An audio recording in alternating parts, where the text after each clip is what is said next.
earlier in the show, because I've been watching the whole time, you said you felt bad for your counterparts because they can't find the same thing that you found, which means that most women wouldn't choose love if you felt bad for your counterparts. So why do you switch it now and saying that the women would choose love? And what's ironic is if I asked the same question to the brothers, if there was 20 boss babes to the right and they had money and there was 20 women who would love them for life, the brothers would pick the woman who loved them for life. But you said earlier that you feel bad for the men, your counterparts, because they can't find these type of women that you got. So why are you switching it now and saying that these women would choose love? I didn't switch it. I stand 10 toes down on what I said. So why do you feel bad for them then? I feel bad for a lot of guys because they can't obtain the experience that I've had with a woman who's able to give me the level of cooperation, but give me to love me throughout 10 years of marriage, right. Give me kids within wedlock, all of those things included. A lot of men are just not. My statement was there's a lot of good men out here. Yes, that were not able to obtain that. I still stand tall on that. So what did I switch? That means that they can't get men and they're good men. They're gonna have to have the resources to get those women. That's how you switch. You said these women, you said the women would, now you're saying the women would pick the good men over the resources. But those good men can't find women because those women want resources. If you paint an unrealistic option, saying that the woman can visibly see that the man would truly love her, which is unrealistic. It's a loaded question. It wasn't unrealistic. It's truthful. It is. That's why Sweeney had to point out that it was painted as a hypothetical. Most women don't say they won't love. Interrupt me earlier when I was answering.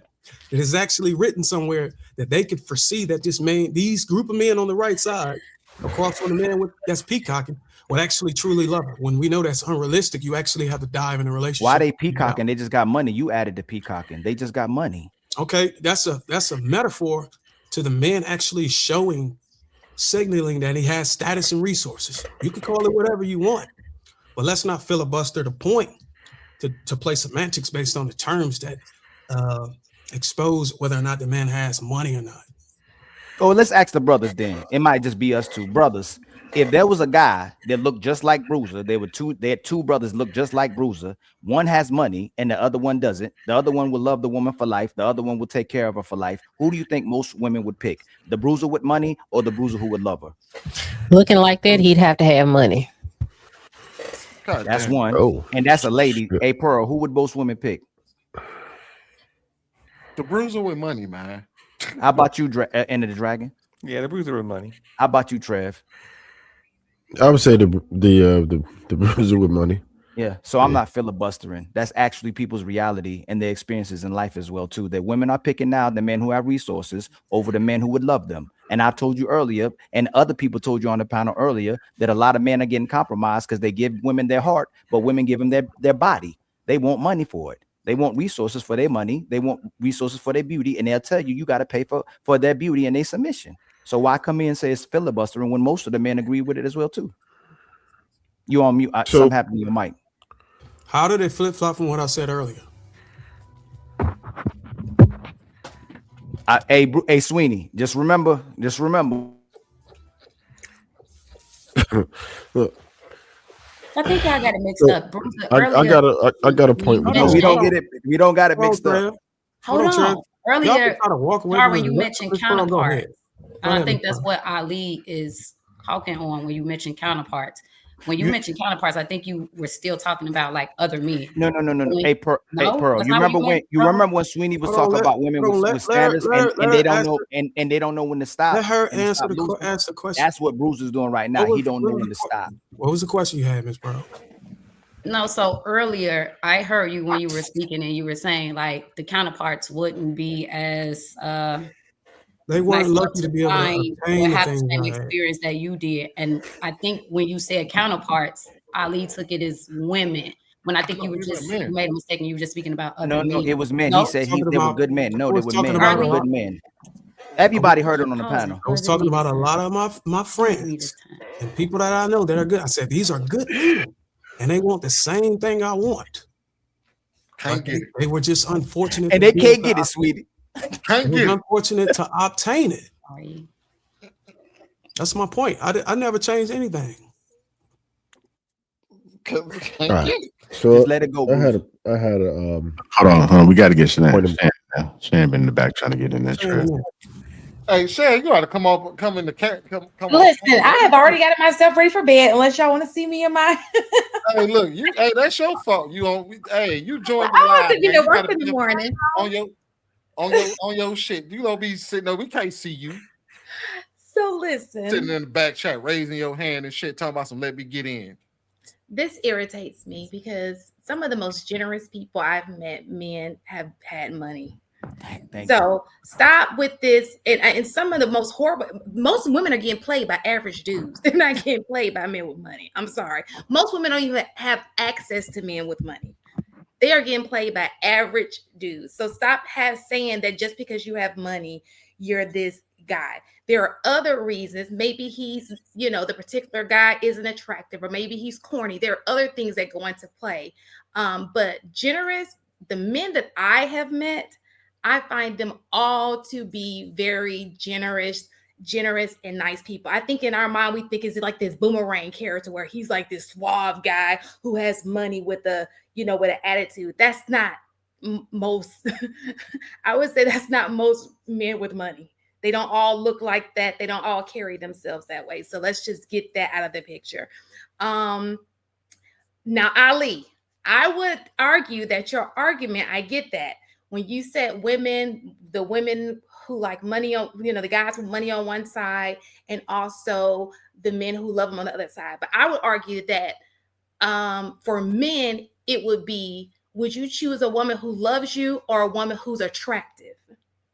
And most men are having these issues because they're going out of attractiveness in opposed to love. Because there's always this woman that maybe she's not that attractive, who's, loving on you. She wants to be with you. She'll do all of these things for you, but maybe she's not the baddie, or she may not be as attractive as maybe what physically what you want. So I would argue that would be more of an we already debunked that. But Shan, we already debunked that because most women aren't attractive either. No, I would even argue. No, just like y'all say, no, hold on. Just like they just said, most men are average. Most women are not attractive either. So y'all got to stop with that. We talking about the men that go after beautiful women. There's a minority of beautiful women. Most women average too. They're not right. that So, attractive. Hold on. So it's even more simple than that. Even when it comes to beauty, maybe the woman you find to be decently attractive. No, but Shan, do you think men will pick money or they'll pick a woman's heart? Well, men and women are different when it comes to money. No, but even that. So let's go to. We're talking about things people care about versus things they don't. Women care about money. Men care about physical, right? Yes. So I would argue, would you choose physical appearance over love? A man would pick love over physical appearance. Well, let me ask you a question, Shan. This question about physical appearance over love. Are we moving the goalposts like we did with Ali's question, as if the man knows for sure that these women are there for love? Like they Sweeney, it's your fault, Sweeney. God damn it. I would say. Can you let her answer the damn question? Yeah, it does take a minute for someone to know if somebody loves them. But I think that we all have had people who we know in our lives, like, oh, he really likes me a lot. He loves me. And then you got that guy over here, maybe he has some of the things that you like in opposed to the love. And I think that for men, it's the same thing. You may have this chick, she's in love with you, she'll do anything for you, but this chick right here, she bad. You know what I'm saying? So I think we've all been presented with these options. Most people who are decent looking people have been presented with these options. Shan, so here's the difference, because I explained this earlier. I don't know if you was listening, right? In that particular scenario, he knows. So we go back to me and Ali's example. He knows that the women on the left are extremely beautiful, and the women on the right will treat him right for the rest of his life. He will pick the women on the right who will treat him right for the rest of his life, because we already know that men will make concessions on beauty for a woman that will treat him right. Remember how will he be loyal to her? God damn it. No, but you gotta say you're making it seem like this is a handsome man again. Like we keep talking out the eyes of the best guy and the best woman instead of the average man. Most men can't cheat. And we would say, man, there are men. We would say, Lord, go ahead. He might not be loyal though. That's a good question. Who gives a fuck? We just talking about the initial choice. No, we gotta dig deeper. He ain't choosing her. He just wiping her and then going to choose that baddie. When he looking for interceptions, he looking for an interception. That's all. God, okay, wait. Who's trying to get back in the game? Hang on.